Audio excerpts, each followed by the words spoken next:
اللہ کی حفاظت کی ایک بات، گزشتہ دنوں میں ایک بزرگ سے مجھے ملاقات کا شرف حاصل ہوا تو انہوں نے ایک بات کی، فرمانے لگے کہ ہدایت کا ایک وہ تصور ہے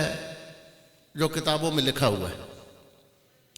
لیکن ہدایت کا ایک ایسا تصور بھی قرآن سے ملتا ہے جس میں کتاب نہیں ہوتی، استاد نہیں ہوتا، اللہ تعالیٰ براہ راست اپنے بندے کی رہنمائی فرماتا ہے۔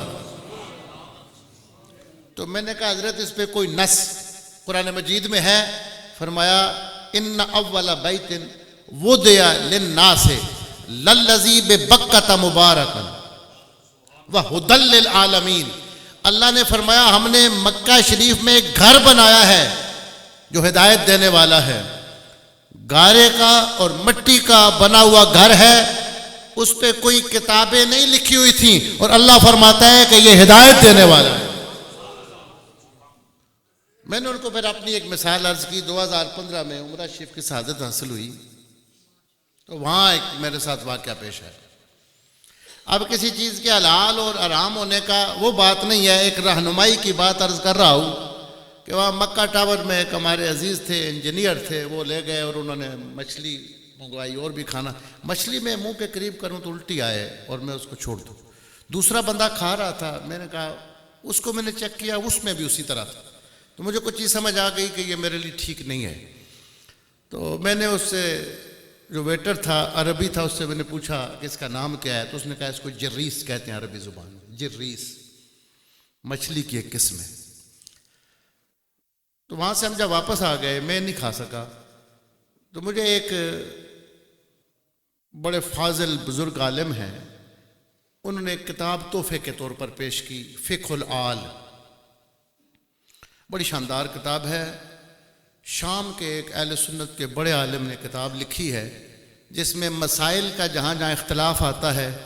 ان میں وہ نظریات لکھے جو اہل بیت رسول صلی اللہ علیہ وآلہ وسلم کے تھے، کہ اپنی اپنی سوچیں۔ صحابہ اکرام اہل بیت اطہار مسائل میں اپنے اپنے نظریات تھے، کئی مسائل میں اختلاف ہوتا تھا، ان میں جو اہل بیت اطہار کے نظریات تھے وہ انہوں نے مستند ماخذ سے نکال کر اکٹھے کیے۔ تو میں نے اس میں سب سے پہلے کھانے پینے والا چیپٹر نکالا، اس میں جریس مچھلی کا ذکر تھا، لکھا تھا کہ مولا کائنات علی ابن ابی طالب فرماتے تھے کہ جریس مچھلی نہیں کھانی چاہیے، اور ایک جریس کا اور ایک تلی کا کہ آپ نہیں کھاتے تھے، اور فرماتے تھے کہ تورات میں بھی اس کے بارے میں ایسا ہی تھا کہ نہیں کھانی چاہیے۔ میں نے وہ جریس جب دیکھا تو پھر اردو لغت کی کتاب نکالی، اس کا ترجمہ لکھا تھا بام مچھلی، اور وہاں عربی میں حاشیے میں اس کی تشریح میں لکھا تھا یشبع بالحیات، یہ مچھلی سانپ سے اس کی شکل ملتی ہے، بام مچھلی۔ اب آپ جو دیکھتے ہیں لوگ ریڑھیوں پہ بک رہی ہوتی ہے اور کھا رہے ہوتے ہیں، جہاں بھی یہ ڈیمپ کے پاس آپ چلے جائیں تو سانپ کی شکل ہوتی ہے، مونچھیں سے بھی اس کی ہوتی ہیں، پکڑنے والے احتیاط سے پکڑتے ہیں، کاٹ لے تو تھوڑا سا بخار بھی ہو جاتا ہے۔ تو باقی کئی لوگ کھاتے تھے، مولا علی نہیں کھاتے تھے۔ میں نے کہا یہ خانہ کعبہ ہدی للعالمین ہے، اس کی یہ برکت تھی کہ میرے جد امجد جس چیز کو نہیں کھاتے تھے اللہ نے اس کے کھانے سے رکاوٹ ڈال دی۔ کبھی اس طرح بھی رہنمائی اللہ تعالیٰ فرماتا ہے۔